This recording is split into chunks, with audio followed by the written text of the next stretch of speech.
We're going to start out taking a look at Maslow's hierarchy. Level 1 in Maslow's hierarchy, this deals with your children and takes a good look at some of the behavior issues that you might see, and there's a progression of these. Level 1 is the biological and physiological needs. A child who is stressed or hungry can't learn. We need to make sure that these children are not hungry. A child who is in an environment absent of unconditional love cannot learn. The brain of a child who feels physically or emotionally threatened can produce chemicals that will actually inhibit learning. Threat or stress can put a young child's brain in survival mode at the expense of higher order thinking skills. And lasting threat or stress can reduce the brain's capacity for understanding meaning, memory, and analytical thinking. We need to take a good look at our children. We need to know what their lives are like. That could explain some of the behaviors that we see in the classroom. In level 2, security, order, law, your classroom rules, limits, stability. Security needs are important for survival. In your classroom, children must feel safe. There must be clearly defined, consistent rules. Many children learn to behave positively at school while acting differently at home. Consistency in your classroom is important. Is there a predictability to your daily schedule that's followed so that the children know and can anticipate what comes next? Are the rules always the same for every child? At level 3, we talk about family, friendship, feeling of belonging.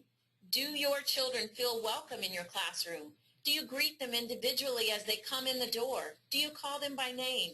Do they feel the ownership of the room? And at level 4, esteem needs, confidence, achievement, respect of others, respect by others. Now as we look at Maslow and we think about where we're at the beginning of our school year, we know that right now most of us still have children that are at level 1, possibly working into level 2. How do these two levels relate to the Illinois Early Learning Standards?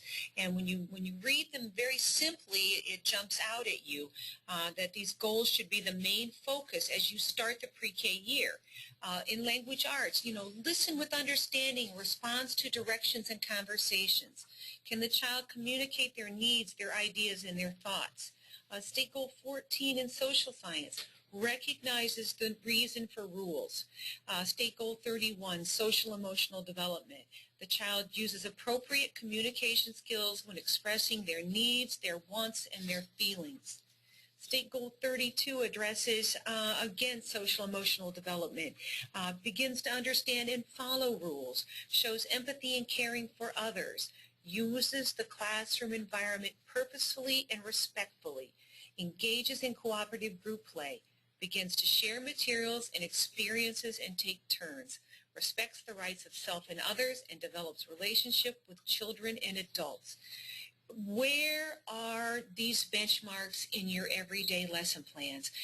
These are the kinds of things that have to happen consistently at the beginning of the year, the kinds of things that have to be under control to help with those challenging behaviors before you can begin any kind of actual pre-academic teaching. These are key to helping challenging behaviors. Now we're going to get into preventing challenging behaviors. How can we do this? First, we need